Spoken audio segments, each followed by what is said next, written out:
Hello. So I was thinking that it'd be kind of interesting to kind of look back on the last couple of months because it was the first time I really got to run my art business full-time for the first time. If you are new here and you don't know me or what I do, I am an illustrator and designer. I am from the US and I'm based in Sweden. I have a small art business where I sell handmade products and pins and ceramics and just, stuff I make, I guess. But I do work full-time. What happened 2 months ago is that I had left my previous job and I had a 2-month break before I started my next job, which I actually started last week. So I was thinking that it would be interesting to share with you the things that I learned in these couple of months for anybody who's interested in possibly starting their own art business. Now, to preface, I have been doing my own little thing for the past year or two. I had been kind of doing it part-time, and this couple of months was my attempt at doing it full-time. I learned a lot. I'm going to try to share with you kind of the ins and outs of the things that I did learn. I think my only goal in those 2 months was to try to grow my business. I didn't really know what that meant or how to do it, but that was my goal. I don't know if that meant to grow my reach or to increase my revenue or to increase my product range. I feel like I kind of tried to do all of those things in the 2 months, and I think I kind of did it, but it was a lot of work and it was really hard.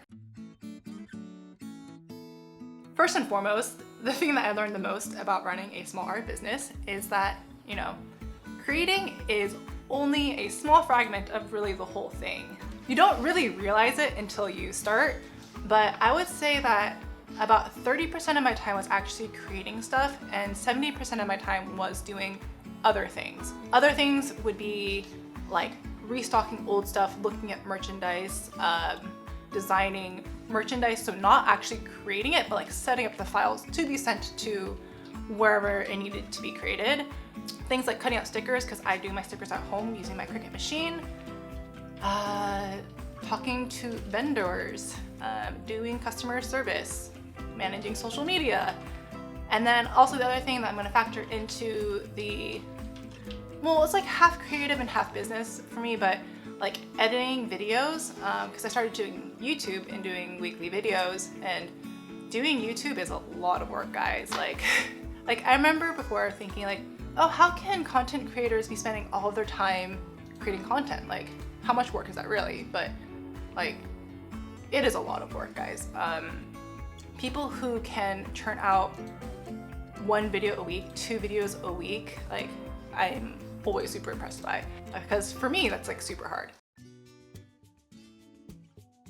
Maybe on like a chart or something to show you like, this is what my breakdown looks like.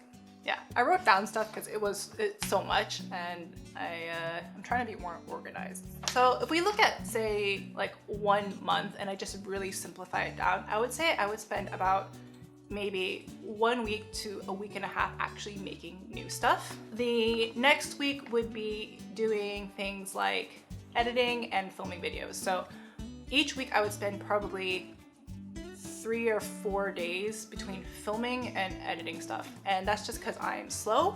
Like once I got towards the 2nd month, things started going a lot faster because I was getting better at what I was doing. So editing wasn't taking 4 days, it was taking like 2 days maybe.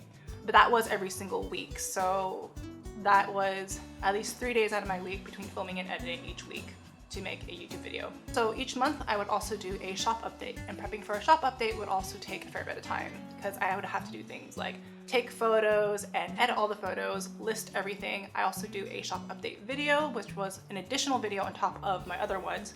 So that was probably 3 or 4 days of shop prepping. And then I would say in there like maybe 3 days of social media stuff. So things like maintaining my Patreon, maintaining Instagram, replying to comments, stuff like that, scheduling posts, all those things. The last week of each month, after the shop update was always shipping and packaging. No one tells you how long shipping and packaging takes. I feel like people kind of just glaze over it, but man, shipping and packaging takes a long time. And for someone like me who lives in a smaller apartment and isn't that organized, it really takes a long time to do shipping and packaging. So I would spend probably the last full week prepping and shipping packaging. If that was really good, maybe 3 days, but that's because I'm also slow. All of that in mind though, I learned that planning is so essential. So I ended up making kind of like a monthly calendar, and I had like deadlines and dates for like when I wanted things to be delivered. And in that first month, I was so on top of that schedule. I was hitting every single deadline. And then I got to that second month and I kind of wasn't sleeping very well, and I think I kind of burned myself out halfway through there, and then I started missing a few days. And so one of the things I learned, and I should have already known this is such like a rookie mistake, but because I had packed my schedule so full of stuff, I never gave myself a chance to take a break or factor in if I was too tired or if I got sick or something came up.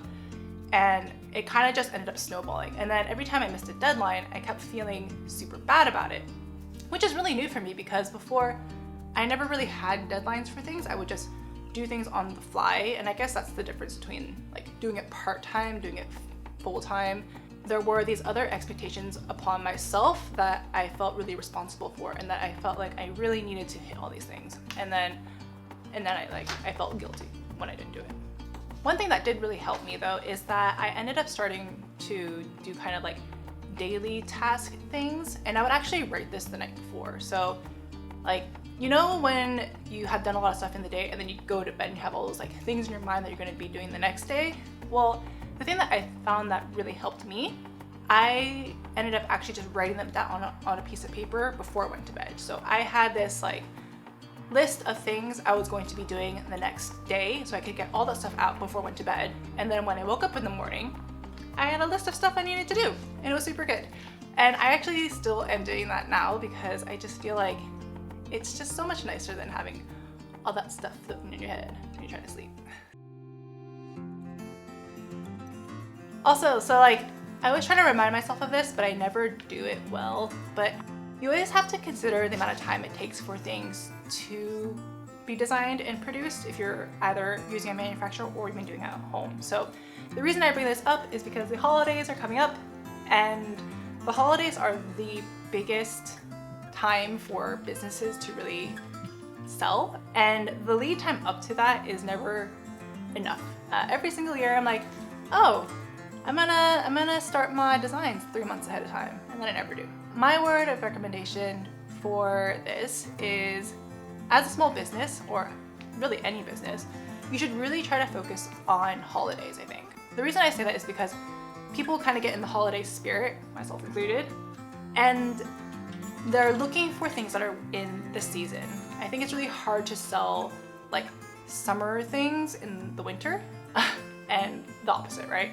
I would really focus on trying to leverage that as a small business, and then also giving yourself enough time to design and produce all those things. So if we look at something like Christmas, with Christmas, if you really want to be safe, I would say start 6 months early, because what's going to happen is that you need to give yourself time to design new stuff, produce all those things, and then have them ready to be listed by mid-October, early November. And then those things need to be available for people to buy and then shipped out to them before the holidays. If you're thinking that you can have those designs ready by, I don't know, the 1st of December, that's already going to be too late, especially if you are an international seller. When holidays roll around, there are a lot of mail delays, and especially with like COVID right now, we're already seeing some delays there. So if you really want to be safe, give yourself 6 months time to really let yourself take time to design things and not stress yourself out. 4 months, if you think that 6 months is way too early, I would say, yeah, try 4 months. But give yourself enough time to design, is what I'm saying. Let's see, what else is there? Oh, the other thing I really learned, producing at scale. So I'm really thankful that this happened, but at the same time, it was really hard. I ended up getting to a point where my business did start to grow. It was growing, and what ended up happening is that I couldn't keep up with the demand making everything at home. Doing handmade stuff was just eating up all of my time. As I made more designs, it meant that I had to keep things stocked from before, and I was getting like really burnt out actually trying to just maintain all of my new designs and all of my old designs. So what ended up happening is that I ended up using a manufacturer toward the end of my 2 months to try to help me out. And I am so thankful that I did, because it has made a huge difference for me. It's opened up to the possibility of that, of like, I can focus on the creative part without having to worry about production. If you're thinking about growing your business, especially like a handmade business, you really need to factor in, are your handmade items being sold enough for you to actually make a good profit, or do you need to start thinking about how you can scale by using a manufacturer? And I still feel a little bit guilty using a manufacturer, but it's just not sustainable for me to keep doing everything handmade. And so yeah, that's like something I'm still trying to figure out right now, but just a thing to consider if you are somebody who is a crafter or a designer who makes everything at home. But yeah, looking back, being my own boss was really, really great, but it was also really easy to overwork, especially, working from home. There were many weeks when I was working like 60 hours in a week and not really sleeping that well and not really eating that well because I was so focused on my business. And I probably would have just eaten cookies for dinner all the time, or ramen if it wasn't for my boyfriend. Like, honestly, he kept me alive. And I think it was just like, I was so driven to work on my business and grow and take that opportunity to do whatever I wanted, to see what I could do, that I kind of, like looking back, like I kind of didn't really take care of myself that well. To like do that in the long run just isn't sustainable. So that's something to really think about. Like, if you're going to run your own art business, you need to make sure that you balance your work time and your you time, because you don't want to get burned out. And it was really interesting because like all those expectations and all those deadlines and all the things I wanted to do, all that pressure was coming from myself. It wasn't from like my followers or my patrons. Like, those people, my patrons, are the most amazing people ever. They're so understanding and they keep me going. And I just can't thank them all enough. But yeah, I would just have to say, like, make sure you have your support system. It's going to make such a difference. A lot of it was just like learning to manage your time and learn how to plan and not overworking. Maybe these are all really obvious things.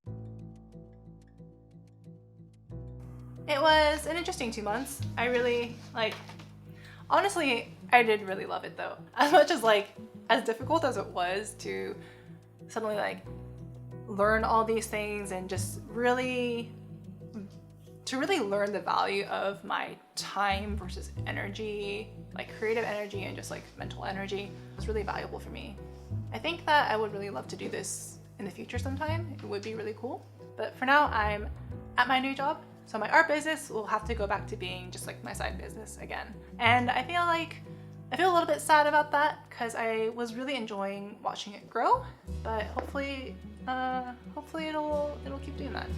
So yeah, that was a lot of talking. Hopefully that was helpful for anybody who wants to maybe start an art business and don't know where to start. Well, I hope that was helpful. I'm gonna sign off because I feel real awkward.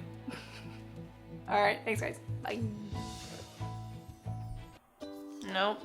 I'm just rambling now. This is so hard. Why am I nervous? I feel nervous. I just talked for 30 minutes and I'm not really sure what I just said. The question is, how do I do studio vlogs now that I work full time? It's gonna be a lot of evenings of me just vegging out and watching Netflix.